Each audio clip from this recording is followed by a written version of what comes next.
Welcome to Astronomy Daily. I'm Anna. And I'm Avery. It's Wednesday, the 25th of June, 2026, and you are tuned in for Season 5, Episode 123. We have a varied and secretive show today. A beloved space telescope has finally arrived at its launch site. A secretive Chinese spaceplane is doing mysterious things in orbit. And we have a genuinely exciting quantum physics story from right up on the International Space Station. Plus, an update on a story we ran yesterday. SpaceX's brand new secret Starfall capsule is still up there in orbit, and we are watching and waiting for that Pacific splashdown. More on that shortly.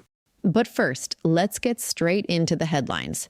Story 1. A further update on NASA's Nancy Grace Roman Space Telescope, the agency's next great observatory. And it has arrived at Kennedy Space Center in Florida, and the countdown to launch is well and truly on. This is a big moment. Roman touched down at Kennedy on the 21st of June, arriving via NASA's Pegasus barge after completing its full assembly and testing phase at Goddard Space Flight Center in Maryland. The telescope was sealed inside a specialized shipping container. NASA has nicknamed it the Chariot, keeping with the Roman theme, and made the journey by sea down the Atlantic coast to Florida. And now it's inside the Payload Hazardous Servicing Facility at Kennedy, where engineers will spend the next 70 days preparing it for liftoff.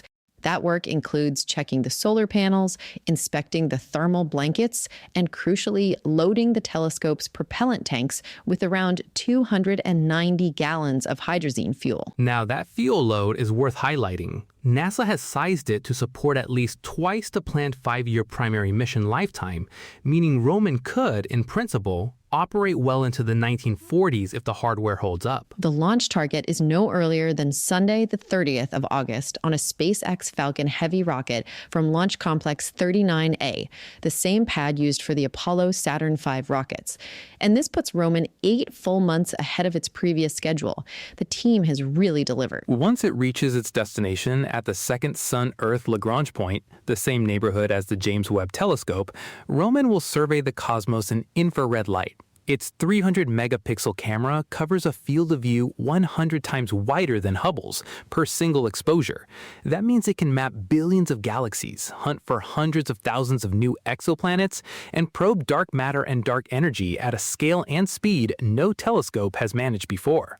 Webb goes deep. Roman goes wide, and together they will give us a picture of the universe that neither could achieve alone. Keep your eye on the skies and on Kennedy Space Center as we head into August. Story 2, and this one has a southern hemisphere connection. China's mysterious Shenlong reusable spaceplane, currently on its 4th mission in orbit, appears to have released an unknown object into space, and the first radar system to spot it was right here in our part of the world, the Kiwi Space Radar in New Zealand, operated by commercial space surveillance company Leo Labs. At 2:30 a.m. UTC on the 22nd of June, Leo Labs detected something in the vicinity of the Shenlong spaceplane that didn't match anything in their catalog.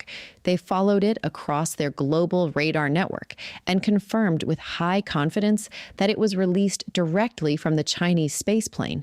Now, this isn't entirely unprecedented. Shenlong has released objects on each of its 3 previous missions, though what those objects actually are, China has never officially confirmed. On its first mission, a deployed object appeared to transmit broadcast signals. On its second, it seemed to conduct close approach maneuvers near other objects in orbit. Each time, China's state media gives the same vague line. The program provides technical support for peaceful use of space. The Shenlong, its name means Divine Dragon, launched on its 4th mission back in February on a Long March 2F rocket from the Jiuquan Satellite Launch Center in the Gobi Desert. Analysts believe it's broadly similar in size and function to the United States Space Force's own X-37B spaceplane, which is also currently in orbit on its 8th mission. The key capability being demonstrated here, whether for peaceful or strategic purposes, is what's called rendezvous and proximity operations. That's the ability to maneuver close to other objects in space. It can be used for satellite servicing and refueling, but it can equally be used for inspection or interference. We'll continue to watch this one closely.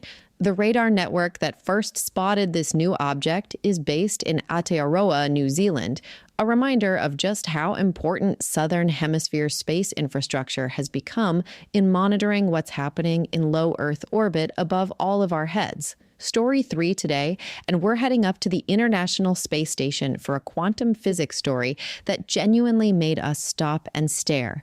NASA's Cold Atom Lab, a fridge-sized facility aboard the ISS, has just received its fourth and final hardware upgrade, and the results are remarkable. Let's set the scene. The Cold Atom Lab has been operating in orbit since 2018. Its job is to cool atoms down to temperatures just above absolute zero. We're talking below minus 459 degrees Fahrenheit, colder than anything that occurs naturally in space, and then study what happens to matter at those extremes. At those temperatures, atoms can merge into something called a Bose-Einstein condensate, a fifth state of matter, beyond your solids, liquids, gases, and plasma. In this state, instead of behaving like tiny billiard balls, atoms behave like waves. They can exist in two places simultaneously. They can pass through one another. The normal rules go out the window. Now, here's why doing this in space matters. On Earth, gravity pulls these quantum gas clouds downward almost immediately. You get a very short observation window. In the microgravity of low Earth orbit, those clouds can float and be observed for far longer. And with the new SM-3X science module, installed by astronaut Jessica Meir back in May and activated this week, the lab can now create Bose-Einstein condensates that are 5 times larger than anything it has produced before. That's a significant leap. Larger condensates mean longer observation windows, finer measurements, and the ability to probe questions at the very frontier of physics, including the nature of dark matter and the long unresolved tension between quantum mechanics and general relativity. And there's a policy angle here, too. On the 22nd of June, President Trump signed an executive order directing NASA to submit a 5-year plan within 120 days for developing quantum sensing and networking for civilian space applications. The Cold Atom Lab sits right at the heart of that ambition. Scientists at JPL describe this as Quantum 2.0, the direct manipulation of large quantum states in space. It took a century for the first quantum revolution, which gave us lasers, MRI machines, and mobile phones, to fully materialize. The second one is now being written, in orbit, in a fridge the size of a mini fridge.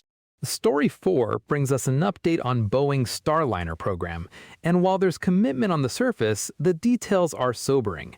During a public meeting of the Aerospace Safety Advisory Panel on June 23rd, NASA confirmed it is still working toward the Starliner-1 uncrewed cargo mission, but acknowledged the launch timeline remains under review and could be as far as a year away. Let's recap. Boeing's Starliner spacecraft completed its first crewed test flight back in June of 2024, carrying NASA astronauts Butch Wilmore and Suni Williams to the International Space Station. What was meant to be a brief, week-long mission became an 8-month stay because of persistent thruster failures and helium leaks that NASA and Boeing spent months trying to understand. Wilmore and Williams ultimately came home on a SpaceX Dragon. A post-mission investigation report released in February of this year classified that mission as a Type A mishap, NASA's most severe failure category, normally reserved for missions involving loss of vehicle or life. It cited hardware failures, qualification deficiencies, and leadership shortcomings at both NASA and Boeing. The core technical problem centers on what engineers call the doghouse, the structures that house Starliner's reaction control system thrusters. Heat generated by thruster firings causes the nitrogen tetroxide oxidizer to partially vaporize before combustion, creating gas bubbles and reducing thrust. Closing out those issues is what stands between now and the Starliner-1 flight. Panel member Kent Rominger, himself a former NASA astronaut, noted that 22 of the 28 implied anomalies from the crew flight tests have now been resolved, but the remaining 6, including the overheating thruster issue, still need to be closed before flight can be approved. In May, NASA confirmed Starliner-1 will fly uncrewed as a resupply mission rather than a crew rotation, and the agency remains committed to the program. But as the panel made clear this week, there is no launch date, and there may not be one for some time yet. It's a long road back for a spacecraft that was meant to be a cornerstone of NASA's commercial crew program alongside SpaceX's Dragon. We'll keep you updated as this story develops. Story 5 is an update on yesterday's big launch story, SpaceX's brand new Starfall re-entry capsule, which lifted off on a Falcon 9 from Cape Canaveral yesterday morning, is still in low Earth orbit, and a Pacific Ocean splashdown is imminent. Just a recap for listeners who missed yesterday's episode, Starfall is a disc-shaped, uncrewed cargo return capsule, 3.1 meters across and only 75 centimeters tall, that SpaceX has been developing in remarkable secrecy. We only know as much as we do because the U.S. Federal Aviation Administration published an environmental assessment back in May. SpaceX itself has said very little. What we know is this: the capsule confirmed orbital deployment at approximately 10:01 in the morning Eastern Time yesterday. It's capable of carrying up to 1,000 kilograms of cargo. That's about 2,200 pounds, making it roughly 30 times the cargo return capacity of current commercial rivals. SpaceX has not announced a re-entry date, which is very on brand for this mission, given they cut off their own webcast about 10 minutes after launch.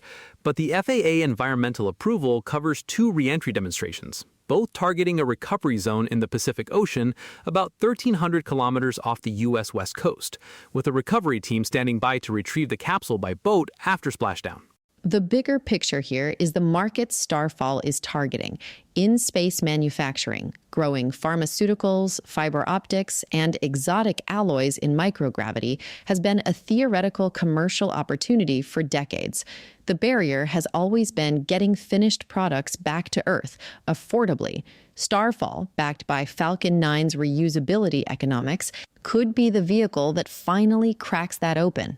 It's also worth noting that SpaceX simultaneously launched a $20 billion public bond offering on the same day as the Starfall demo. The company is clearly signaling that low Earth orbit manufacturing logistics is not a side project. It is a serious commercial business line. We'll bring you the splashdown news as soon as it comes in. Fingers crossed for a clean recovery. And for our final story today, we're traveling back in time, about 13 billion years to be precise, to visit a galaxy that's in the process of building itself. Astronomers led from Leiden University in the Netherlands have discovered a vast reservoir of cold molecular gas in a galaxy called Rebels 25. And this gas is the direct raw material for star formation. We're seeing it as it appeared when the universe was only about 700 million years old.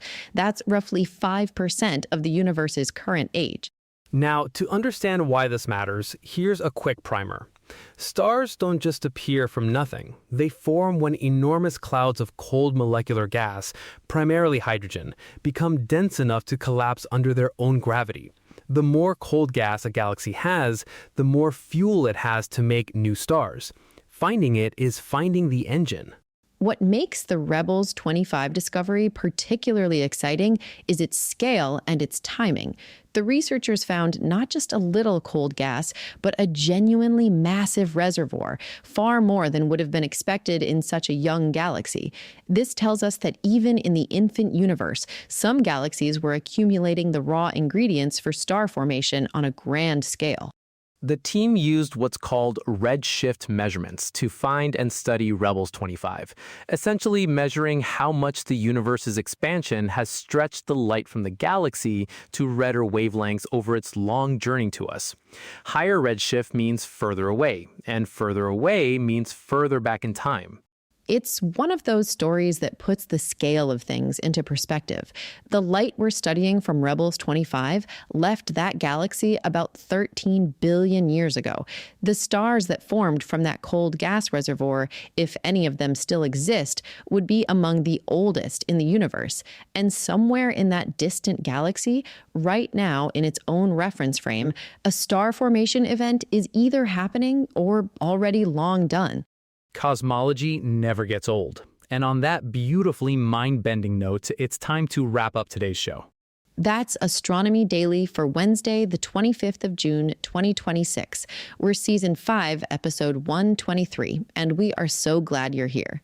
You'll find today's show notes, source links, and our blog post over at astronomydaily.io. You can also follow us on social media. We're at AstroDailyPod across X, Instagram, TikTok, and Tumblr. If you're enjoying the show, please take a moment to leave us a review wherever you listen. It genuinely helps new listeners find us, and we read every single one.